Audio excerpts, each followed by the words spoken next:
ago I told you I was going to paint some football helmets as display, and today this is what we're going to do.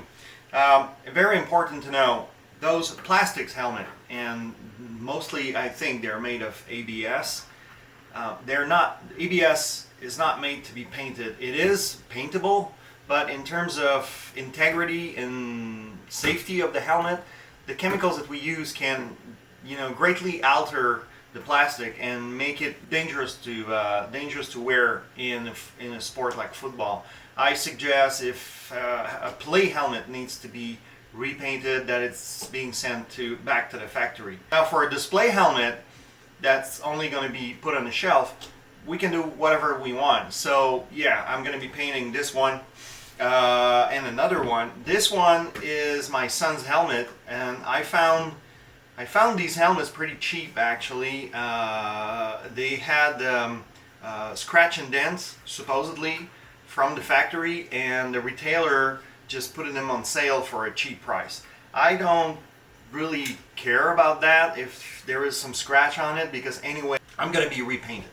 So first thing, remove all the parts from the inside, and this is pretty straightforward. Everything is secured with Velcro. Velcro everywhere, or screws with inserts. It was the first time that I ever did this, and it took me literally 10 minutes to figure out how these things are put together. So not a big deal. I'm also going to paint the face mask. Yeah, that's the right word. So I'm going to paint also the face mask.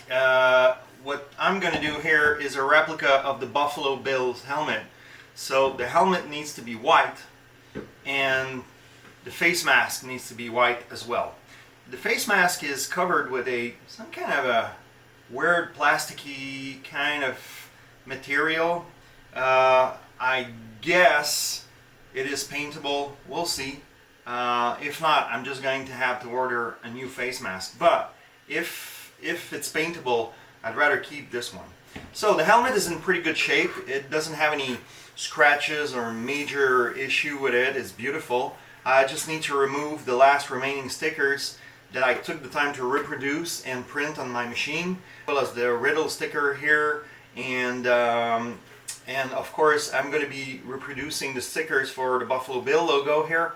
So the first thing we need to know is, do we need to sand the helmet for paint to adhere to that plastic? First of all, here, let me grab my little doona thing. First of all, if you want to know if your plastic is paintable and paint is going to adhere to the plastic, the thing you do, and that's a little trick that I learned a while ago, you take a bit of paint reducer or paint thinner, you apply it to a paper towel like this, and on the inside, don't do that on the outside, and you gently swipe on the inside like this, and if it comes back with some blue and the plastic on the inside has been smudged, you can say that thinner and reducer are going to bite and key with the plastic. So it's one of the tricks that you can take. So now I know that if I go ahead and apply proper epoxy or urethane primer, two-part primer on this helmet, that it is going to stick to it. So this is not a problem.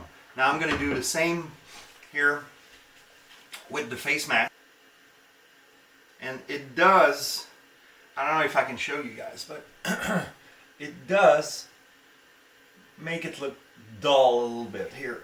Anyway, you won't see it, but it dulls the surface a bit. So it tells me that it is going to bite, maybe not that much. So the face mask probably needs to be scuffed and prepared for the paint. We're going to do that, and then I'm going to show you the steps. It's pretty straightforward to paint these football helmet in one color.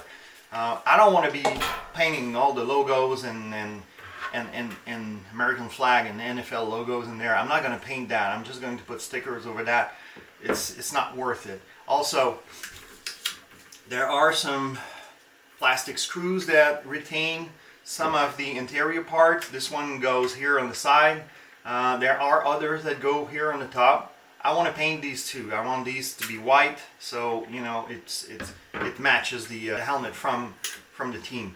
So we're gonna go ahead and do that, and hopefully hopefully my son is gonna be happy about it. All right.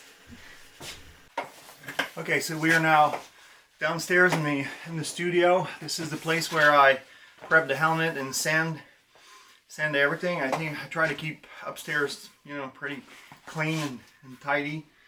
This here makes a lot of dust and all kinds of trouble. So, so the face mask is, like I said, it's covered like in a plastic-like kind of coating. It's harder than plastic dip. It could be some kind of plastic dip, but I'm not sure. Maybe it is. I've never done this, so.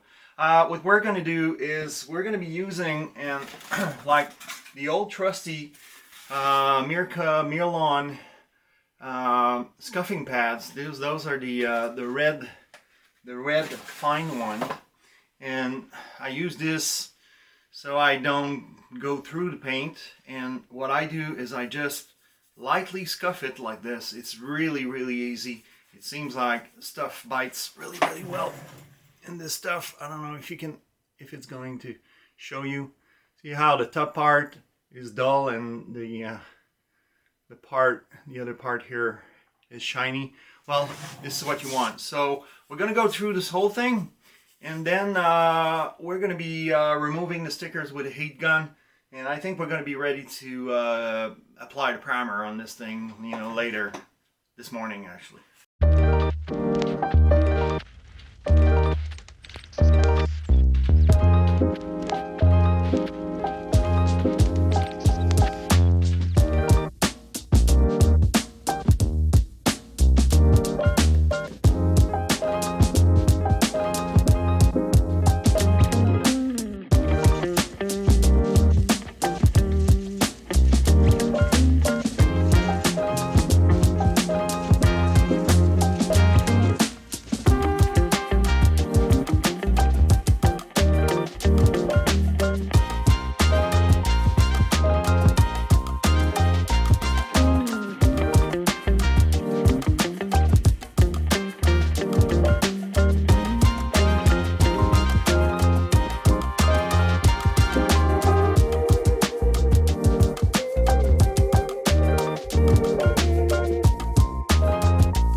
Okay, back in the studio upstairs.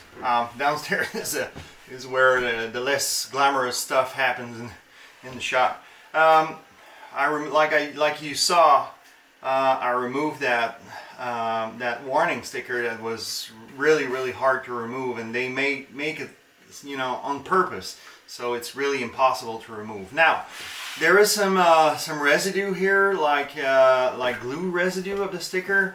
Now, to remove this, I know there are some specialized product out there to remove this thing, but I like to use my my last wash pre-paint, or what older people used to call pre-cleano. So I use the Sikkens M600. The Sikkens M600. It's a grease and silicone remover.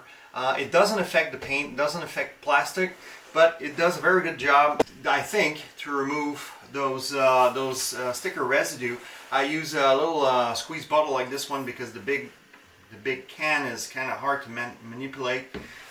So I'm just going to use it to remove the sticker residue like that, and just before spraying the primer on the helmet in the paint booth, I'm going to be wiping the whole helmet with this product, so I remove any grease or silicone or unwanted stuff. Now it seems like it's going to be hard to remove that sticker. So back to the work table. It's all clean. All sticker residues have been removed. Now there is a particular thing that I don't want to lose on this helmet, and it is the embossed logo or inscription here that's molded inside the plastic. It says SEI certified, meets NOCSA standard, blah blah blah, and there's a little logo of a helmet. Now I don't want to lose this, so I don't want my primer to go here. Paint is going to be enough to cover that, so that's not a big deal. So I'm going to be covering this, and to make things easier and to make things simpler, I'm going to be masking it so my primer comes in and ends in a feather, so in a very thin layer at the end. So what I'm going to do is I'm going to grab some tape and I'm going to roll both ends like this. The trick is I don't want a hard edge for the primer, because that's hard to remove. That's hard to see. Actually, I'm going to make it bigger because I'm not going to cover the whole thing. So I'm going to put two pieces of tape like this. Now this is going to be too much. I want to cover just enough that I don't have. I'm not gonna hit it with the sender. Okay, I'm not gonna hit it with the sender. So I just roll my edges of my tape like this, and that will give me a nice finish for the primer. So basically, the primer is going to kind of bleed under the tape and end up in a very thin space there. So the primer, instead of having a hard edge, is going to go like, like this, and it's going to be it's going to taper off very, very thin. So this is what I want to do right here. And then I want to mask any warning stickers and all the Velcro on the inside. I don't want any primer to go in there because it could make the Velcro hard to attach after that. So I'm going to mask everything on the inside, and this thing is going to be ready for primer. Now I was wondering, how am I going to hold the face mask while painting it? And my solution is there's a plastic bracket that comes here. It covers the whole part here. So I'm going to be holding it like probably from these both sides with I don't know. I'm going to find something to stick it to. But these are good places to hold the face mask for painting. So I'm going to find a way to hang this thing in the paint booth. And so I'm going to find a way to hang this thing in the paint booth and be able to hold it while spraying. So we'll see. I found this wire roll that I bought some years ago to fix. I can't remember exactly what I used it for. I think it has a mil-to-use, but it's a pretty thick wire, but it's still very malleable. You can really bend it. So I'm going to use it to hold the face mask. So I'm going to cut myself a little piece here. When you do these things, you need to be resourceful. You need to be a bit of a you know, touch everything, go to guy. So I'm going to be holding one side here like this. Now, it's not a proven formula. If you think you have a better solution, and you probably have, let me know in the comment below, because for me, this is the first time that I do that. Now I have another helmet that I'm going to do. The face mask doesn't need to be painted, but because it's the right color. But at least, you know, if I have find my solution for this, this should work actually. This could be a good solution. Here, I'm just going to roll it like this around the face mask. Yeah, that's gonna do it. I'm gonna be able to spray underneath. I'm gonna have a glove and a suit, so everything should be fine. Now the thing that I'm worried about is this thing sliding while I'm doing the job. No, it's not gonna slide. I think it's tight enough. All right, that should be okay.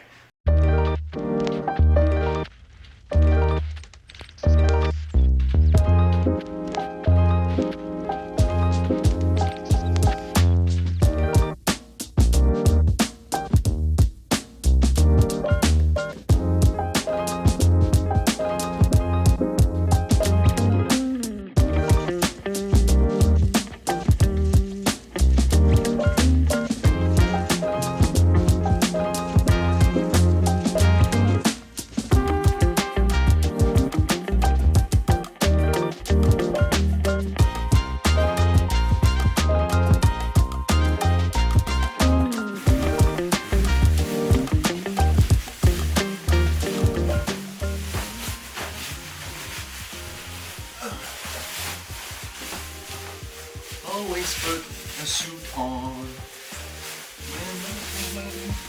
Always put a suit on.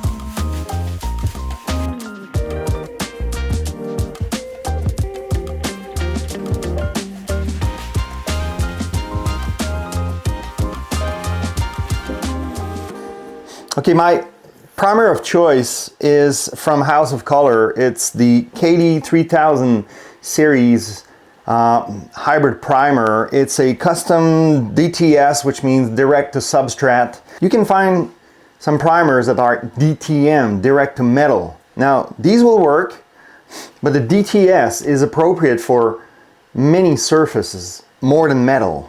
You can apply it to fiber, to plastic, to anything. And normally you use the KDA 3000 hardener with it. This particular primer can be used in 3 ways depending on how you mix it. So it can be used as a surfacer. So if your surface has been damaged, it needs repair, like little scratches, little dents, just small stuff. You can use it as a surfacer. So you don't reduce it, you spray it as is, a 4-to-1. If you want to use it as a surfacer sealer, then you reduce it 4-1-1. So you put 1 part of reducer.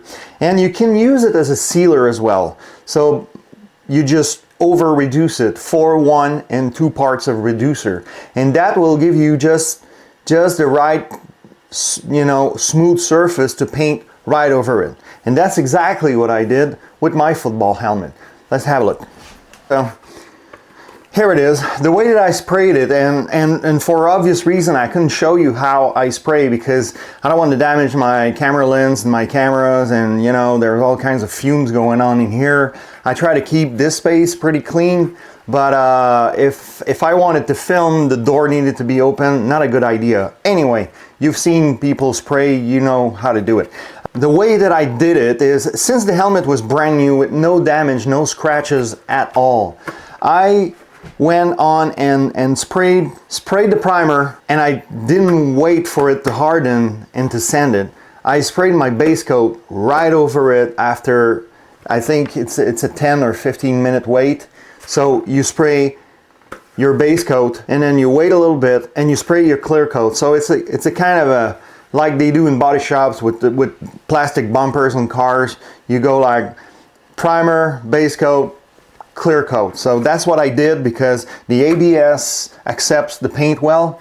Now I used the primer on this plastic helmet for the simple and good reason that I wanted more adhesion on the plastic. I could have sprayed base coat directly on the plastic and it could have probably worked, okay? But I was running into chances that at the moment I was going to apply the decal, if I miss the placement of my decal by a few mil, if I have to remove it, there was a chance that the paint might come with it, okay? That the paint might lift. So everything that you spray that has two-part, a hardener and a base, is always better than just clear coat. So whenever you can, do it, okay? Except if you can, or if you need to sand the surface, cuff the surface to remove the shine. I did the same with the face mask. So with the face mask, of course, I had a little of scuffing to do, but I basically did the same. Now the face mask is solid white. This thing is pearl white because I believe Buffalo Bill's helmet are pearl white on in real life. So I prepared all my decals on the computer and printed everything on my printer. Now I'm lucky enough to have one of those big Roland printer. I know most of you don't have the place or maybe the money to get one. Find yourself a good local sign shop or decal shop who can print stuff for you, and please learn Adobe Suite software, learn Illustrator, learn Photoshop. It's the basics. If you want to move ahead with that hobby or if you want it to become your job, you need to learn how to design on the computer. You need to be able to do this kind of stuff yourself, okay? Now, these logos I took from a website. It's called brandsoftheworld.com. I'll leave the link below. Brands of the World are renowned for having, all kinds of vector-based logo. This is where I was able to find the Bills, the NFL, and the Bills, the little Bills writing there. You need to be able sometimes to reproduce stuff yourself, like the warning stickers that I showed you that goes on the back of the helmet. That's something that I had to destroy on this particular helmet to remove it, and I had to reproduce it as closely as possible. And if I didn't have access to Illustrator and all its functionalities, I wouldn't be able to do this. So please learn Illustrator. There are some options out there, like I think there's it's called Affinity Suite. You have like an Illustrator and a Photoshop clone that you can use in the same way. So maybe that's a good idea. So let's rebuild that helmet and put the sticker on, and everything should be fine.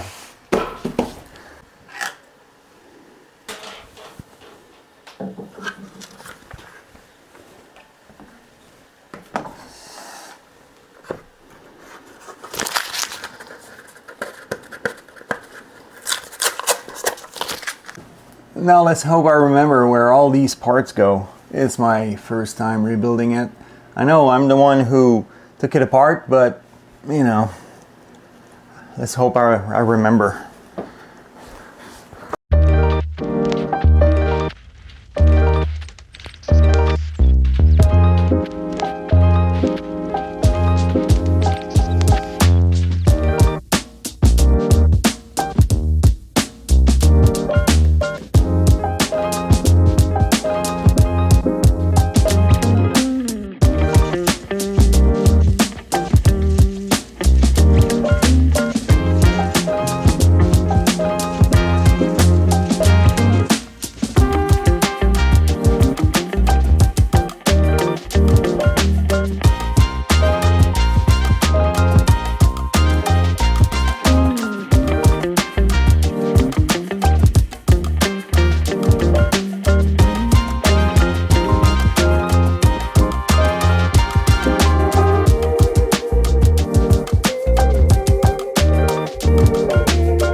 See this? Best place to ski ever. If you need to ski, go there. All right, enough about this. So here it is, all done. The football helmet replica. My son is excited about it. He's gonna put it on a shelf somewhere in his game room. I'm going to paint myself a helmet and more about my favorite team. I guess you guys know because I posted it on Instagram a few times, but we'll see about that. So that's it for the show. I hope you guys enjoyed it. In the meantime, you guys keep the paint flowing, and I'll see you in the next